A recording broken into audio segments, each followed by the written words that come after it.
ரஷ்யாவில் மருத்துவம் பயில சிறந்த ஒரு அரிய வாய்ப்பு. வெளிநாடுகளில் மருத்துவம் பயில சிறந்த முறையில் உதவுகிறது ஏஜே ட்ரஸ்ட் கல்வி குழுமம். கோலப்பன் சாட்டை துவங்குறேன்.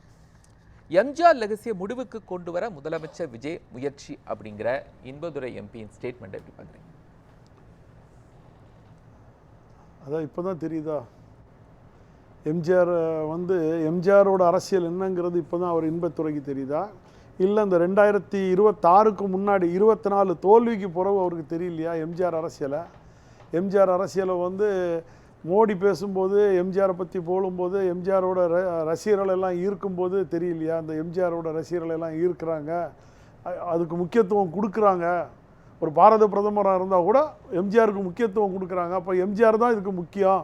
அவரோட விதியை மாற்றும் போது தெரியலையா இன்பத்துறைக்கு? அந்த சட்டத்திட்ட விதிகள் நம்ம கட்சிக்குன்னு ஒரு விதியை வச்சார்ல, பொதுக்குழுவால் தேர்ந்தெடுக்கக்கூடாது பொதுச் செயலாளரை, அதை யாரால் தேர்ந்தெடுக்கணும்னா 80% கொண்ட தொண்டர்களால் தேர்ந்தெடுக்காதான் விதிங்கிறத அந்த புரட்சி தலைவர் விதியை மாற்றினார்ல, அப்போ தெரியலையா இன்பத்துறைக்கு? இன்னைக்கு மட்டும் எப்படி அது தெரியுது? இன்னொரு இயக்கம் உருவாயிடுச்சு சார். நான் என்னை பொறுத்த வரைக்கும் சார், நாங்கள் நடிகரை பார்த்து புரட்சி நடிகரை பார்த்து புரட்சி தலைவராக்கி நாங்கள் வந்தவங்க, நல்லா புரிஞ்சுருங்க. எங்கள் புரட்சி நடிகரால் எத்தனை பேரையோ சிஎம் ஆக்கப்பட்டது, மந்திரி ஆக்கப்பட்டது, நாட்டு மக்களோட இதயத்தில் குடியிருந்தவர். அவரோடைய வழியில் அவர் வராரு. நீங்கள் பச்சை பஸ்ஸில் போடும்போது எம்ஜிஆர் படத்தை சின்னதாக போட்டிருந்தீங்க, தாவேக்கால அவர் போகும்போது அண்ணா படத்தையும் எம்ஜிஆர் படத்தையும் பெருசாக போட்டிருக்காரு. அப்போ மக்கள் யாரை பார்ப்பாங்க? அவர் வழியில் வந்தவர் விஜய் தான் பார்ப்பார், உங்களை பார்க்க மாட்டாங்க. ஏன்னா உங்கள் படம் தான் அங்கே பெருசாக இருந்தது. அப்போ இன்பத்துறைக்கு தெரியலையா? இப்போ எல்லாமே சார் நான் என்ன சொல்கிறேன், எம்ஜிஆர் லெகசி அவர் மறைக்க பார்க்குறாரா அல்லது எம்ஜிஆராகவே விஜய் மாறிட்டாரா? சார் நான் என்ன சொல்கிறேன், ஒரு காமராஜர் வழியில் வரணும், எம்ஜிஆர் வழியில் வரணும், அண்ணா வழியில். இப்போ அண்ணாவின் தம்பியாக நான் செயல்படுறேன்னாரு. உடனே அண்ணாவுக்கும் எம்ஜிஆரையும் நீங்கள் ஈக்குவல் பண்ண முடியுமா? காமராஜர் வழியில் சொன்னால் அவரை போல இவர் ஒரு தலைவர் உருவாகிறார். எம்ஜிஆர் அவரே பல இடத்துல சொல்லிட்டார். விஜயை பொறுத்த வரைக்கும் எல்லா இடத்துலையுமே சொல்கிறாரு, எம்ஜிஆர் ஒருவர் தான், அவர் போல் வர முடியாது, அவர் வழியில் நான் மக்களை அனுசரிக்கிறேங்கிறார். இதில் என்ன தப்பு இருக்குது? அதை பார்க்கும்போது அது ஈர்ப்பு, மக்களுக்கு ஒரு ஈர்ப்பு சார், அந்த ஈர்ப்பு போகுது, அவ்வளோதான். இப்போ நம்ம திமுக தலைவர் ஸ்டாலினே எடுத்துடுங்க, மக்கள் திலகம் வாழ்ந்த கட்சி சொன்னார் திமுகவை. இவங்க விமர்சனம் பண்ணாலும் அந்த லெகசி அந்த ஓட்டுக்களை மாற்றிட முடியுமா சார்? ஆயிடுச்சு சார், மாற்றிட்டார்ல. இப்போ நீங்கள் தேர்தலுக்கு முன்னாடி பேசுன மாதிரி மாற்றிட முடியுமா? மாற்றிட்டாரா? இப்போ இருக்கிறதெல்லாம் கரைஞ்சி ஓடுறாங்களா? இன்றைக்கி பாருங்கள், அண்ணா தொழிற்சங்கம், நீங்கள் எம்எல்ஏக்கள்லாம் விட்டுருங்க, இன்றைக்கி அண்ணா தொழிற்சங்கம் நடத்தியிருந்த கமலக்கண்ணன் இவங்கெல்லாம் இன்றைக்கி போய் சேர்ந்தாச்சு. எத்தனையோ பேர் இன்றைக்கி மாவட்ட செயலாளர்கள், தலைமை கழக நிர்வாகிகள், இன்றைக்கி அவ்வளோ ஏகப்பட்ட பேர் அங்கே போயிட்டுருக்காங்க பனையூரில். அப்போ எங்களுக்கு பார்க்கும்போது அதிமுக கரைஞ்சி தானே போகுது. நீங்கள் எதை மூடி வைக்கிறீங்க சார்? நீங்கள் நிர்வாகிகளாக நாங்கள் 40 பேர் இருக்கோம், நாங்கள் 41 பேர் இருக்கோம்னு சொல்லிக்கிட்டு இருக்கிறது இல்லை. உங்களுக்கு கீழே இருக்கிற ஃபவுண்டேஷன் அவங்க தான் முக்கியமான தொண்டர்கள். அவங்க இருக்காங்களா பாருங்க, பூத்துல இருக்காங்களா பாருங்க, அதாவது கிளையில இருக்காங்களா பாருங்க. சட்டமன்ற உறுப்பினர்கள் வேணா அதிமுக குறைஞ்சிருக்கலாம், அதனால வாக்கு சதவீதத்தை அவங்க சஸ்டெயின் பண்ண தானே சார் செய்யறாங்க. எப்படி வாக்கு சதவீதத்தை பண்ணிட்டாங்க சொல்லுங்க? எந்த விதத்தில் வாக்கு? 1 கோடி இதில் எத்தனை கட்சி கூட்டணிங்க அதை சொல்லுங்க. எத்தனை கட்சி கூட்டணி? பாஜக. அப்போ பாஜக கிடையாதா? செல்வாக்கு தமாக கிடையாதா? அன்புமணிக்கு கிடையாதா? அந்த கூட்டணி கட்சிகள் எல்லாம் கூட்டி கழிச்சு பாருங்க. அப்போ இவர் ஏற்கனவே 2024 தேமுதிமுக நிற்கும்போது 50 லட்சம் ஓட்டு தான் வாங்கினாரு சார். கிட்டத்தட்ட 100 சில்லற தொகுதியில் பின்தங்கி இருக்காரு சார். அதை நீங்க பாருங்க. 3வது இடம் டெபாசிட் இழப்பு. இதெல்லாம் என்னைக்கு எந்த காலத்தில் அதிமுக நடந்திருக்கு? ஒரே ஒரு இடம் எங்க விளவங்கோடில் மட்டும் நடக்கும், மற்றபடி டெபாசிட் இழப்பை பற்றி தெரியாது. சென்னையில் எங்கேயாவது ஒரு தொகுதியில் வெற்றி பெற்றிருக்காரா? எத்தனை மாவட்டத்தில் அதிமுக வெற்றி பெற்றிருக்கு சொல்லுங்க. அங்கே ஆரம்பித்தா எங்கே கன்னியாகுமரி ஆரம்பித்தா அடுத்தது தென்காசி, அவரும் போயிட்டார், ரிசைன் பண்ணிட்டு போயிட்டார். அடுத்தது மதுரை கிடையாது, கோயம்புத்தூரில் ஒரே ஒரு ஆள், திருச்சி கிடையாது, சென்னை கிடையாது. ஆனால் கட்சியை வச்சுருக்காங்கல்ல சார். இப்போ எஸ்பி வேலுமணி டீம் அப்படின்னு வெளில வரும்போது அது உடஞ்சிடுச்சு அப்படின்னோம். ஆனால் பழையபடி அவங்க சேர்ந்துட்டாங்களே சார். இவங்க அடிச்சுக்கிறது சேரதெல்லாம் நீங்கள் முதல்ல ஒரு தர்மயுத்தம் நடந்தது அண்ணன் ஓபிஎஸ் தலைமையில். அப்போ எவ்வளோ பரபரப்பு இருந்தது, மக்கள் எவ்வளோ ஆரவாரமாக பார்த்தாங்க. உங்கள் தொலைக்காட்சியிலே எவ்வளோ தூரம் ஓடி இருக்கும் விவாதங்கள்லாம். அடுத்தது அது இணைஞ்சுது. அப்போ எல்லாரும் அரவணைச்சாங்க, மகிழ்ச்சி பெற்றாங்க. அந்த மகிழ்ச்சி போயிருக்கா? சரி, 2வது பிரிஞ்சாரு, அப்பவும் பயங்கர ஆரவாரம், வழக்கு, நீதிமன்றம் எல்லாமே போய் பார்த்து பார்த்து பார்த்து வந்தாலும் அனுதினமும் அந்த என்ன நடக்குன்னு பார்த்துட்டு இருந்தாங்க மக்கள். இப்போ யாராவது பார்க்குறாங்களா பாருங்க, இந்த நிகழ்வை யாராவது பார்க்குறாங்க? இவனை நேற்று உப்பு தின்னவன் தண்ணி குடிப்பான், நேற்று அவர் ஓபிஎஸ்க்கு துரோகம் பண்ணாப்புல, இன்னைக்கு இவங்களுக்குள்ள அடிச்சுக்கிட்டு நடக்காங்க. அதான் உண்மை.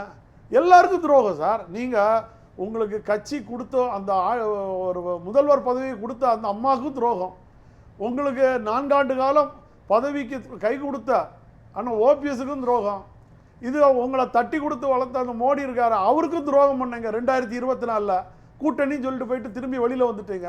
அடுத்தது இப்போ 2026 அண்ணாமலை வழி எடுத்தாதான் நான் உள்ளே வருவேன்னு சொல்லி அடம் பிடிச்சிட்டு உட்கார்ந்துருந்தேங்க. ஐடிசி ஹோட்டலில் உட்கார்ந்துருந்தாரு. அப்பவும் உங்களுக்காக அண்ணாமலை 18% உருவாக்கி கொடுத்த அண்ணாமலையை தூக்கி எடுத்தாங்க. இன்னைக்கு 3% பாஜக போயிடுச்சு. என்ன செய்ய முடியும்?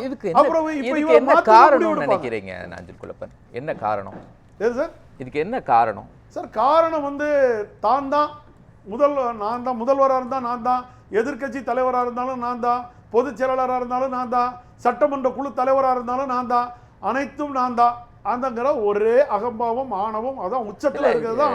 ஜெயலலிதா அவர்கள் இருக்கும்போது அவங்களும் எல்லாத்தையும் அவங்க தானே கையில் வச்சிருந்தாங்க. எடப்பாடி பழனிசாமி மட்டும் தான் அதெல்லாம் டேக் ஓவர் பண்றான்னு இல்லை.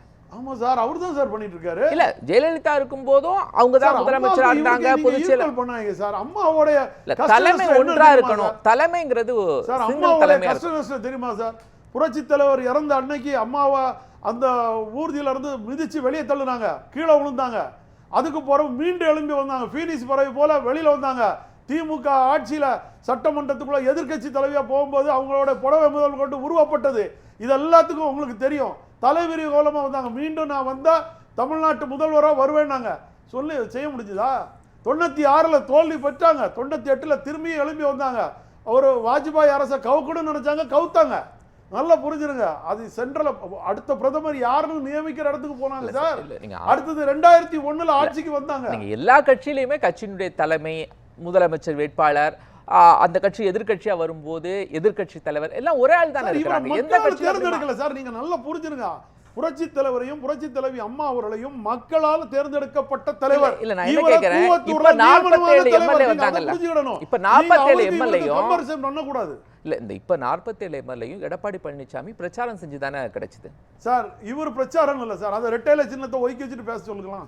எதுக்காக பாஜக வந்து ஓபிஎஸ் வந்து நீங்க வேற வழி பார்த்து போங்கன்னு கடைசியில் அமித்ஷா கூப்பிட்டு சமாதானம் பண்ணி விட்டாரு. சின்னத்தை முடக்கிறாதீங்க, சின்னத்துக்கு பேரில் இருக்கிற பிரச்சனை இருக்கட்டும். அவர் சின்னத்தை முடக்க தானே பிளான் போட்டு குழுவை அமைச்சு குழுவை கலகமாக்குனாரு. தாவேகா கூட கூட்டணி வைக்கணும்னு முடிவு எடுத்து போனாரு. எதுக்காக நள்ளிரவில் அவரை உடனே அழைச்சி அமித்ஷா கூப்பிட்டு விட்டு பேசி பிரச்சனை பண்ணிடுறாங்க, நீங்க ஏதாவது ஒரு பாதைக்கு போங்க அப்படின்னு சொன்னாரா? சொன்னனால தானே இவர் வந்து அன்னைக்கு ஏர்போர்ட்ல சொன்னாரு, அரசியல் ரீதியாக என்கிட்ட பேசுனாரு, உரிய காலத்தில் நான் சொல்லுவேன்னாரு. அவருக்கு ஒரு பாதை தள்ளப்பட்டது. திமுகல சரி வாங்க நீங்க போய் தாவேகால இணைஞ்சு அதை வேற வளர்த்து விட்டுறாங்க வாங்கன்னு சொல்லிட்டு அவங்க ஒரு குதிரை பேரம் பேசி ஓபிஎஸ்ஸை கைக்குள்ள எடுத்துக்கிட்டாங்க. முடிஞ்சு போச்சு. அவர் சரி தான் வழி கிடைச்ச வழியை நம்ம போவோம், இவங்க நாளைக்கு என்ன வேணாலும் செஞ்சுட்டு போட்டோன்னு சொல்லிட்டு போனார். என்கிட்ட சொன்னார் சார், இவங்கெல்லாம் அடிச்சுட்டு தெருவுக்கு வருவாருன்னு சொன்னார் சார்.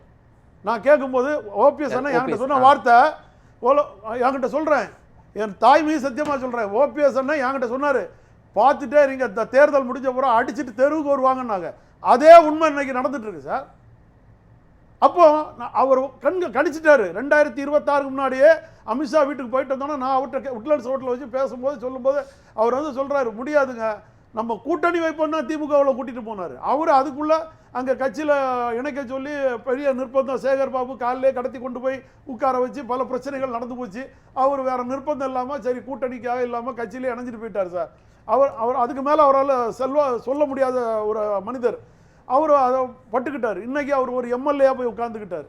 நல்லா புரிஞ்சுனார். ஜெயஸ்ரீ பிரபாகர் ஒரு ஒருங்கிணைப்பு குழுவை நடத்தினார். சரி, அவருக்கு பாஜக கூட போக பிடித்தம் இல்லை. அவர் என்ன பண்ணார், நான் வெளியில் வந்து நிற்கிறேன்னு சொல்லிட்டு அவர் புகழேந்தி போன்றவர்கள் இருந்தாங்க. இவங்களை என்ன சொன்னார், ரோட்டில் போகிறவண்டெல்லாம் நான் பேசணுமான்னு கேட்டார். யார் சார் நீங்கள்?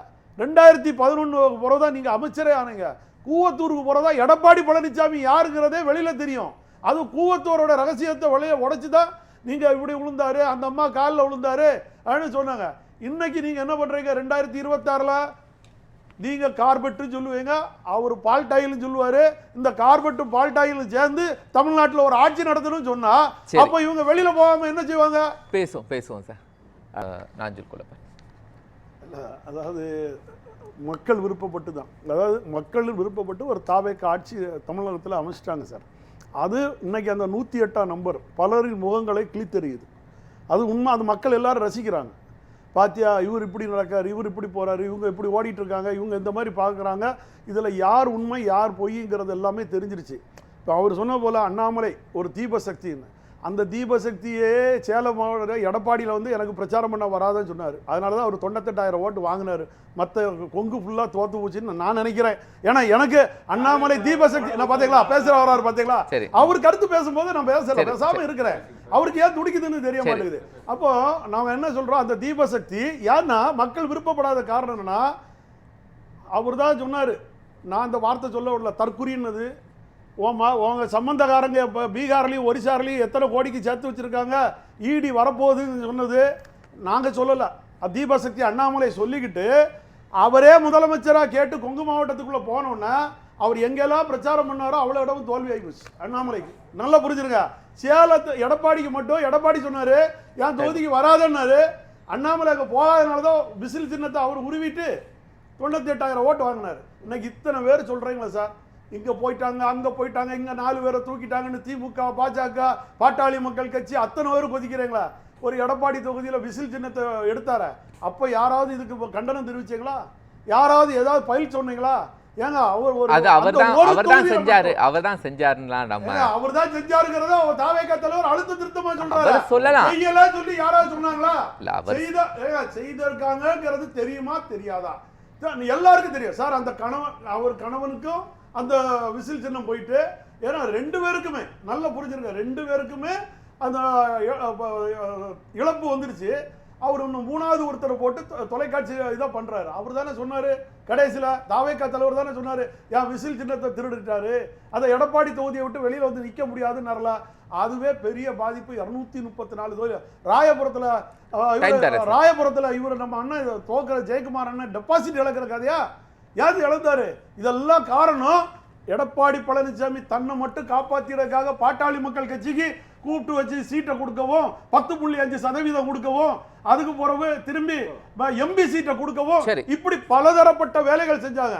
இன்னைக்கு பாட்டாளி மக்கள் கட்சி அன்புமணி என்ன சொல்றாரு, நீங்க இந்த மாதிரிலாம் எம்எல்ஏக்கள் போனீங்கன்னா நாங்க எல்லா சக்தியும் எதிர்ப்பு சக்தி எல்லாம் சேர்ந்து ஒண்ணுச்சு உங்களை எதிர்க்க வேண்டிய வரும்னு சொல்றாங்க. நல்லா புரிஞ்சிருக்க. அப்போ நீங்க இதெல்லாம் சேர்ந்து நீங்க சொல்லிருக்கலாம்ல.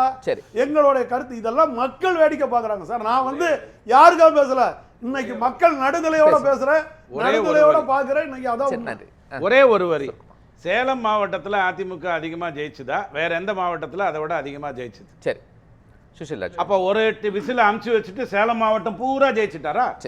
சேலம் மாவட்டம் ஃபுல்லா